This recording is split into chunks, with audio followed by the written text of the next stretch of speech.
Assalamualaikum warahmatullahi wabarakatuh. Salam sejahtera bagi kita semua.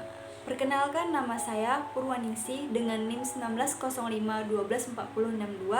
Saya dari PGSD 2019B Universitas Riau. Baiklah, pada kesempatan kali ini kita akan membahas mengenai pendidikan kewarganegaraan, khususnya tentang hak asasi manusia. Yang pertama, saya akan membahas mengenai hakikat hak asasi manusia.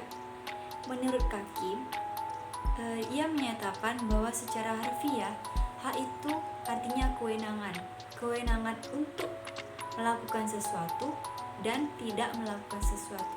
Sedangkan kata asasi itu artinya berasal dari kata asas yang berarti dasar, alas, dan fondasi. Nah, dari pendapat tadi dapat kita simpulkan bahwasannya hak itu merupakan kewenangan atau kekuasaan seseorang untuk melakukan sesuatu dan tidak melakukan sesuatu. Setiap orang tentu memiliki keinginan dalam kehidupannya.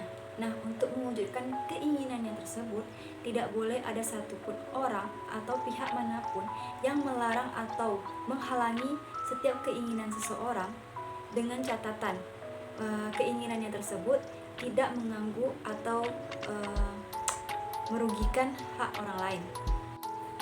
Hak asasi manusia merupakan hak dasar yang telah melekat pada diri individu manusia dan merupakan pemberian dan ciptaan Tuhan sejak manusia itu dilahirkan dan diciptakan. Nah, dalam melakukan atau menggunakan hak kekuasaan tersebut, manusia tidak boleh mengganggu kekuasaan orang lain. Oleh sebab itu, hak asasi manusia harus diperhatikan oleh manusia sendiri. Dan dalam hal ini juga, negara sangat berperan penting dalam memberikan perlindungan dan jaminan terhadap warga negaranya tanpa membeda-bedakan, agar hak asasi manusia tetap terjaga dan terlindungi. Dalam Undang-Undang Nomor 39 Tahun 1999 tentang Hak Asasi Manusia Pasal 1 disebutkan bahwa hak asasi manusia atau HAM adalah seperangkat hak yang melekat pada hakikat dan keberadaan manusia sebagai makhluk Tuhan yang Maha Esa dan merupakan anugerahnya yang wajib dihormati, dijunjung tinggi, dan dilindungi oleh negara, hukum, pemerintah, dan setiap orang demi kehormatan serta perlindungan harkat dan martabat manusia. Selanjutnya kita akan membahas mengenai ciri-ciri pokok hak asasi manusia. Menurut Rusmila tahun 2017 menyatakan ciri-ciri pokok hak asasi manusia. Yang pertama yaitu hak asasi manusia tidak diberikan, dibeli, atau diwariskan. Nah, telah kita ketahui bahwa hak asasi manusia ini tidak diberikan oleh negara maupun manusia serta makhluk lainnya karena sudah dikudrarkan. Hak asasi manusia ini telah diciptakan sejak manusia itu dilahirkan. Nah, dan juga hak asasi manusia ini tidak diperjualbelikan atau diberikan kepada orang lain karena tidak ada yang bisa membuat atau menciptakan hak asasi manusia tersebut kecuali ciptaan Tuhan. Dan hak asasi manusia juga tidak diwariskan kepada orang lain. Yang kedua yaitu hak asasi manusia berlaku untuk semua orang tanpa membedakan jenis kelamin, ras, agama, dan pandangan politik atau asal usul serta sosial dan bangsa. Nah, oleh karena itu kita sebagai manusia yang memiliki hak asasi manusia perlu menyadari bahwa tidak boleh ada orang yang membatasi atau melarang kita untuk menggunakan hak tersebut karena hak tersebut berlaku untuk semua orang yang ada di dunia ini. Manusia benar-benar diberi kebebasan atau kekuasaan serta kewenangan untuk melakukan atau tidak melakukan sesuatu yang diinginkannya tanpa merugikan hak orang lain. Yang ketiga yaitu hak asasi manusia tidak bisa dilanggar oleh siapapun.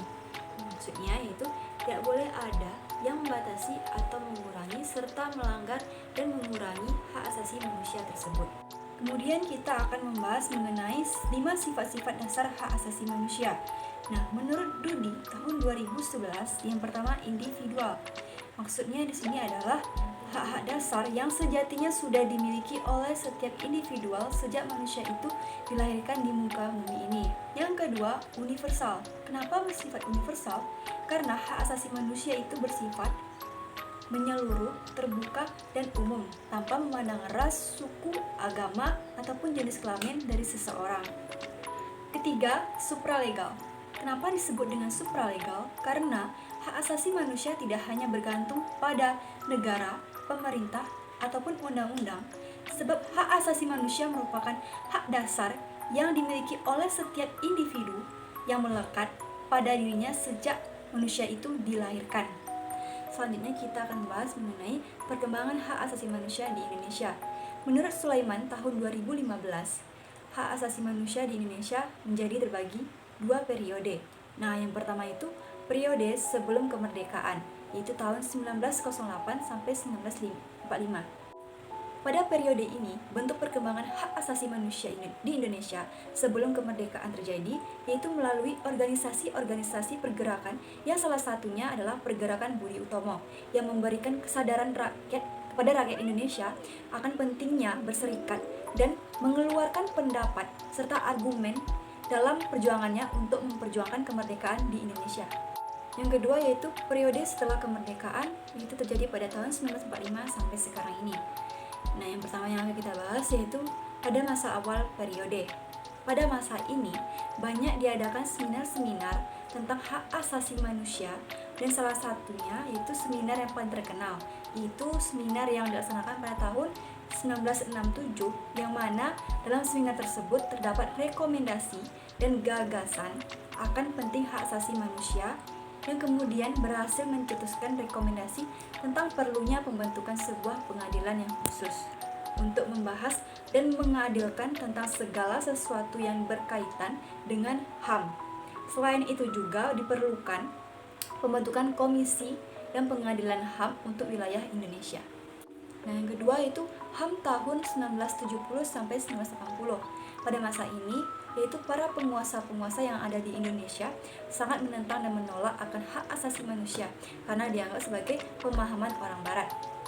Kemudian, pertentangan tersebut berhasil diatasi dengan upaya-upaya yang dilakukan oleh masyarakat hingga akhirnya pada saat menjelang periode 1960-an, dapatlah kabar yang membahagiakan karena adanya pergeseran dari strategi dan rancangan pemerintah dari yang awalnya bersikap represif dan defensif hingga akhirnya beralih ke strategi pemerintah yang bersifat akomodatif terhadap tuntunan-tuntunan untuk penegakan HAM di Indonesia, yaitu dengan membentuk Komnas HAM yang memiliki kepanjangan Komisi Nasional Hak Asasi Manusia yang ditetapkan berdasarkan atas Kepres nomor 50 tahun 1993 pada tanggal 7 Juni 1993. Nah, yang terakhir yaitu HAM tahun 1960 sampai sekarang ini. Pada tahap ini, perkembangan HAM di Indonesia yang dimulai pada tahun 1960 sampai saat ini, sebagaimana yang kita ketahui bahwa pada periode ini Indonesia mengalami perubahan kekuasaan sehingga memberikan dampak yang sangat besar terhadap pemerintah, dan begitu juga dengan kemajuan serta perlindungan HAM itu sendiri. Oleh karena itu, pada tahap terakhir perkembangan HAM di Indonesia dilakukan melalui pendekatan-pendekatan yang bertahap.